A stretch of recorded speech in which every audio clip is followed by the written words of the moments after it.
Buenas tardes, espero que estén muy bien y bienvenidos a este canal llamado Derecho a Derecho. Mi nombre es Cristian, soy abogado y en esta oportunidad vamos a hablar de las sentencias judiciales. Aclaro, como les digo siempre, lo hablo desde el punto de vista de un abogado que ejerce la profesión. Además, estas son cuestiones que tenemos que conocer todos los abogados que ejercemos. Yo ejerzo la profesión, vivo de la profesión, entonces son cuestiones que intento transmitir desde el punto de vista de la praxis, ¿no? No desde el punto de vista de un académico de la Facultad de Derecho. Esto no es una carrera de grado ni un curso de posgrado, así que no se basen en estos videos exclusivamente para ir a dar un examen o un parcial, sino que vayan a los libros. Dicho esto, ¿por qué vamos a hablar de las sentencias judiciales? Muy por arriba. Porque les dije que íbamos a hablar también de los recursos judiciales, es decir, de aquellos recursos que presentamos en el marco de un proceso judicial llevado adelante en un juzgado del Poder Judicial. Por eso son judiciales y por eso las sentencias son judiciales.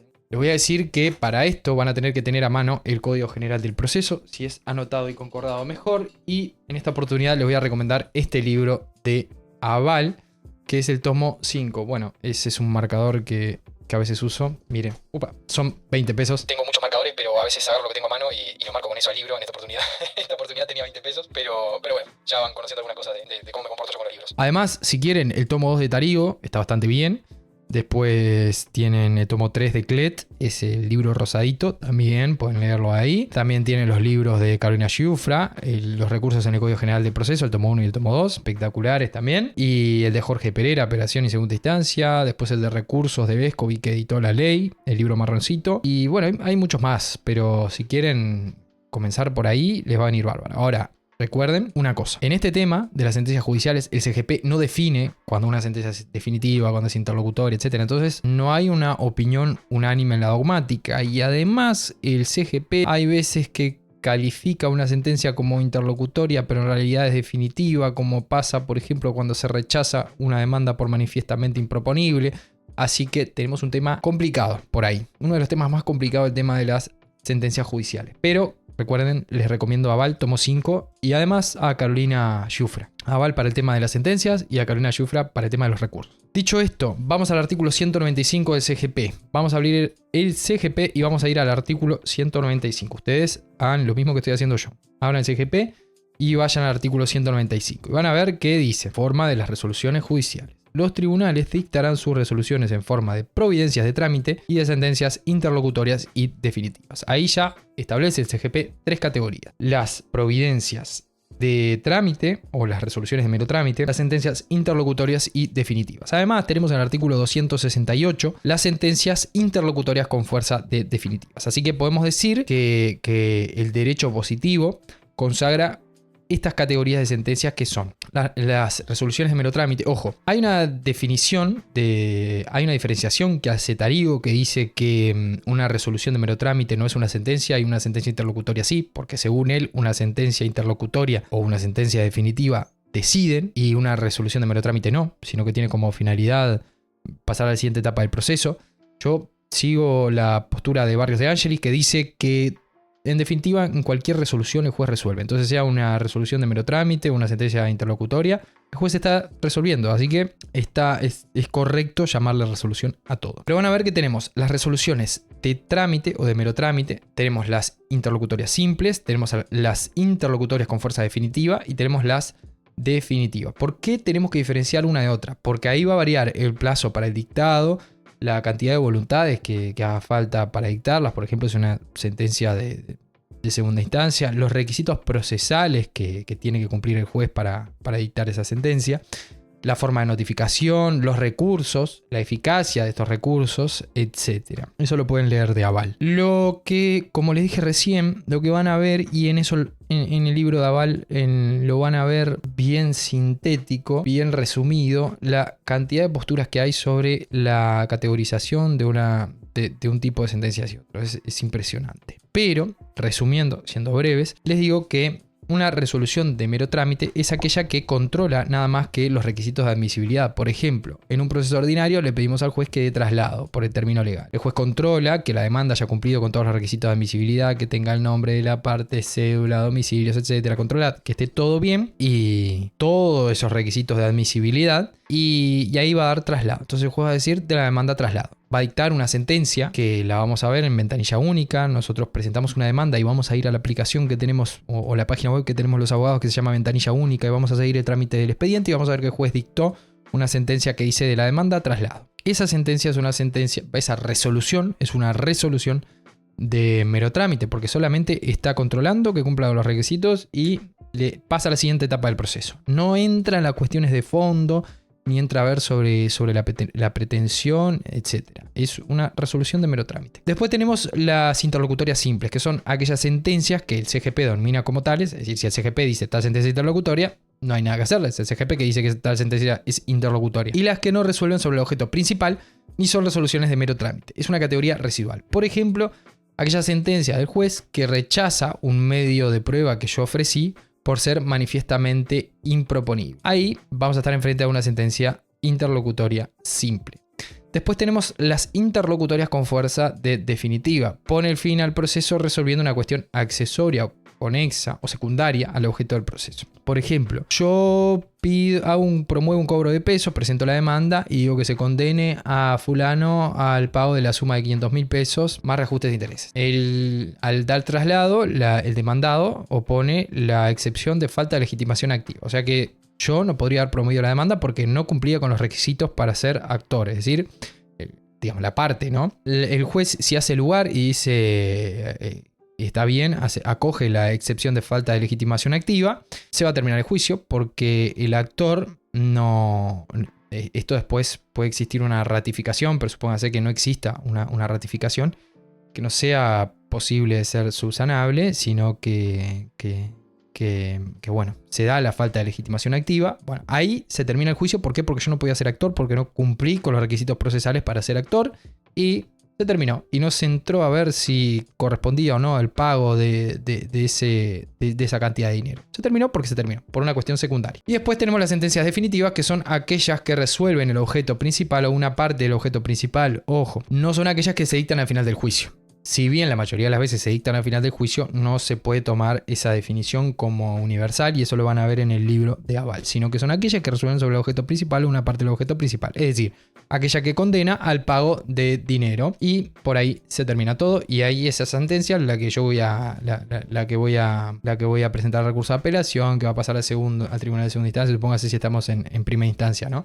Esa es la definitiva. Después, la idea es presentar una idea general de lo que son los recursos judiciales. Después en otros videos vamos a ver si hablamos de cada recurso en específico. Recuerden, desde el punto de vista de un abogado que ejerce y que tiene que manejar estas herramientas, porque vivimos de esto y manejar los recursos es también poder defendernos, ejercer nuestro derecho de defensa y poder defender los derechos de nuestro cliente, nada más ni nada menos. Los recursos judiciales lo que tienen como finalidad es la de modificar, solicitarle al juez que modifique una resolución judicial que dictó anteriormente o que la deje sin efecto. Para que yo tenga que presentar un recurso, esa sentencia con la cual estoy presentando un recurso tiene que haber tenido un vicio y además yo tengo que haber sido agraviado, es decir, tiene que haber un agravio. Para tener un recurso tiene que haber un agravio. Para que exista un recurso tiene que haber un agravio. Además, tiene que haber un vicio en la sentencia, porque está bien, a ver si me condenan a pagar 500.000 pesos, a mí me va a agraviar, pero no necesariamente tiene que ser por un vicio en la sentencia, un vicio. Es decir, un error. Un error de forma o de fondo. El error de forma se lo conoce como error improcedendo y el error de fondo se lo conoce como error injudicando. Esto lo van a ver en las sentencias, ¿no? O sea que para que exista un recurso, para que yo pueda recurrir, esa sentencia tiene que tener un vicio o de forma, improcedendo, o de fondo, injudicando. Esto es una diferenciación entre el derecho objetivo y el derecho sustantivo. Es decir, o cuando se viola una norma de derecho procesal, que decía el juez que tal sentencia se tenía que dictar en tal plazo, que se tenía que haber convocado audiencia y no se convocó, que imagínense que no me citaron y se dictó una audiencia, o que no se notificó dónde era, etc. Bueno, ahí tenemos una cuestión de procedimiento, un error de forma, de proceder. Sin embargo, puede existir un error de fondo, es decir, me condenaron a mí por un derecho que realmente yo no tenía que pagarlo. Bueno, ahí tenemos que entrar al fondo del asunto, eso es un error injudicando. Cuando presento un recurso, entonces lo que hace el juez, a veces se controla dos veces, por ejemplo, la admisibilidad y se controla además la fundabilidad. Eso cuando estamos hablando de un recurso que se presenta y va a un tribunal de alzada. Pero por lo general se controla lo que son la admisibilidad y la fundabilidad. La admisibilidad es que ese recurso haya cumplido con los requisitos de, primero, que sea una resolución impugnable, porque recuerden que acá existen 3 principios. Primero, el de libre impugnación, es decir, el CGP dice que todas las sentencias judiciales son impugnables, salvo aquellas que el mismo CGP o determinadas leyes declaren que no son impugnables. Hay sentencias contra las que no puedo presentar una apelación, como en determinados procesos ejecutivos, en procesos de ejecución, etc. Hay sentencias que no se pueden apelar. Y además, tengo que cumplir con las formalidades de lugar, tiempo y forma. Por ejemplo, si el CGP dice que tengo que presentar un recurso, si estoy en audiencia, lo tengo que presentar en audiencia, lo tengo que interponer, lo tengo que fundar, yo no puedo aparecer al tercer día interponiendo un recurso contra la sentencia en la cual yo participé en audiencia. Y no estoy cumpliendo con un requisito ni de tiempo, ni de lugar, ni de forma. Además, tenemos que cumplir con los subjetivos de legitimación. Yo tengo que ser un sujeto que haya sido partícipe del proceso o que haya sido alcanzado por la sentencia para poder interponer este recurso, y además tengo que haber sido agraviado, me tiene que haber causado un agravio o un perjuicio. Una vez que se controla esa admisibilidad, es decir, el recurso es admisible, cumplió con eso que estamos diciendo, ahí se entra al fondo. Y ahí en el fondo vamos a ver si se trata de un error de fondo. Entonces ahí puede ser un error de hecho o de derecho, es decir, se dijo que existió tal cosa y no existió, no surgió la prueba, etc. Ahí tenemos ahí el tribunal lo que tiene que hacer es revocar. Pero si se trató de un error de forma, como dijimos recién, un error de procedimiento, ahí no queda otra que anular. Es decir, la consecuencia es la nulidad. El trámite del recurso es el siguiente. Esto lo pueden ver en Carolina Schufra, recuerden. Para la parte de los recursos les recomiendo los libros de Carolina Schufra. Es la interposición, la concesión, la fundamentación, la instrucción y la resolución. Ese es el íter, es el camino de los recursos. Les pongo un ejemplo en un caso mío. En un proceso de pensión alimenticia, la contraparte, digamos la demandada, me intima a mí en su contestación de demanda a que yo, como parte actora, presente un certificado registral para probar algo que estaba alegando ella. Y en realidad el CGP lo que dice es que quien alega un hecho lo tiene que probar. O sea, hay que cumplir con la carga de afirmación y con la carga de la carga probatoria, con la carga de la prueba. Es decir, son 2 cargas: afirmo, pruebo. Lo que hice fue presentar un recurso, interponer un recurso de reposición, porque no quería tampoco ir más allá. Interpongo un recurso de reposición diciendo que el CGP dice que quien invoca un hecho tiene que probarlo. ¿Por qué me va a trasladar a mí como parte actora los costos de pedir un certificado registral y de conseguirle la prueba a la parte demandada? El juez hizo lugar al recurso de reposición, es decir, yo presenté el recurso, el juez hizo lugar al recurso de reposición, pero ¿qué dijo? Revócase por contrario imperio la recurrida. Es decir, me hizo lugar, estuvo bien la reposición, pero como se trata de una materia de familia y atendiendo al artículo 350 y los poderes de instrucción del juez, se lo pido yo. Entonces el juez me terminó pidiendo a mí la documentación que mencionó la parte demandada. Entonces perdí igual, el juez me hizo lugar al recurso y igualmente tuve que conseguir un certificado. Son cosas que pasan en los juzgados y bueno, que uno va aprendiendo y va considerando también en el día a día.